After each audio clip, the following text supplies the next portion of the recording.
بەخۆشحاڵی و ئەمڕۆ پێشوازیمان کرد لە دەستگای خێرخوازی کەریمی عەلەکە کە لە سلێمانی و تەشریفیان هێنابوو کۆمەڵێک معاقیمات و دەرمانی ڕەشاندنیان هێنابوو بۆ ئەو شوێنانەی کە پێویستە تاقیم بکرێ.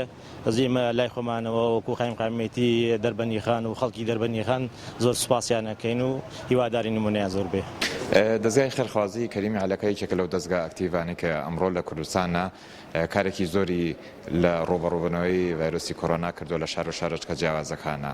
ئەمە بۆ جاری دووەمە کە دەرمانڕێژی شارەکان دەستی پێ کردووە. دیارە ئێمە خۆناغی یەکەممان لە شاری کەلارەوە دەست پێ کرد، ئەمڕۆژ هاتوونەتە دەربەنی خان کە بەو نیازەی کە زۆربەی ئەو دەم و دەستگا پەروەردەیان یاخود حکومیانەی کە هەیە کە بەردەوام خەڵکێکی زۆر سەردانیەکە لەمان کاتە هاوکاری بگەێنینە ناو نەخۆشخانەکان.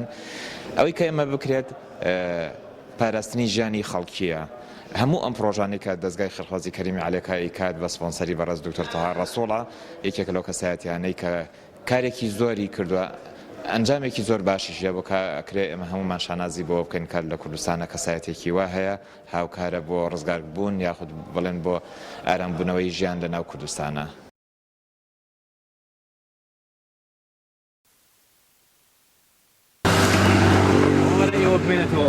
بەهار لە بەگەیش هەرسانی دوایە کە لەیش ئەگەر بەکارتان هێنا بەکارتان ژیازی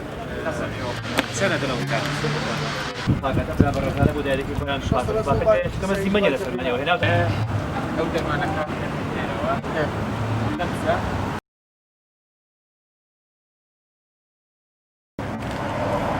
هەدا جەنگ بۆ شوێنیان کرد پێویستیان بوو ئەیانێ ئەمانەش ئەو شوێنانەی کە